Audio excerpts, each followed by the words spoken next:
Delhi liquor case విచారణలో కీలక పరిణామం చోటు చేసుకుంది. మాజీ సీఎం కేజ్రీవాల్ ను విచారించేందుకు ఈడీకి అనుమతులు మంజూరు చేసింది కేంద్ర హోంశాఖ. ప్రస్తుతం బెయిల్ పై ఉన్న కేజ్రీవాల్ ను విచారించేందుకు ఈడీ సిద్ధమవుతోంది. గతేడాది నవంబర్లో ఈడీ విచారణకు సంబంధించి కీలక ఆదేశాలు జారీ చేసింది సుప్రీంకోర్టు. కేజ్రీవాల్ ను ప్రశ్నించేందుకు ముందస్తు అనుమతులు తీసుకోవాలని సూచించింది. అప్పటి నుంచి ఇది కేంద్ర హోంశాఖ దగ్గర పెండింగ్ లో ఉంది. మరోవైపు ఇదే కేసులో ఢిల్లీ మాజీ డిప్యూటీ సీఎం సిసోడియాను సైతం ప్రాసిక్యూట్ చేసేందుకు ఈడీ పిలిచే అవకాశం ఉందని సమాచారం.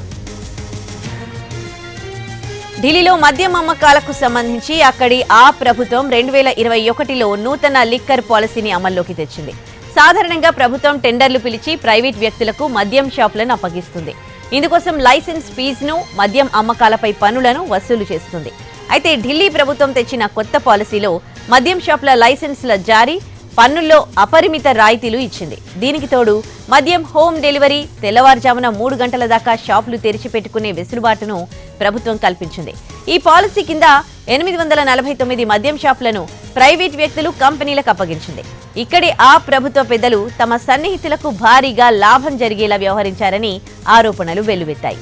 మద్యం పాలసీలో భారీగా అవకతవకలను గుర్తించిన ఢిల్లీ పోలీస్ ప్రత్యేక విభాగం కేంద్రానికి, ఢిల్లీ లెఫ్టినెంట్ గవర్నర్కు ఫిర్యాదు చేసింది. దీంతో ఈడీ, సిబిఐ కేసులు నమోదు చేశాయి.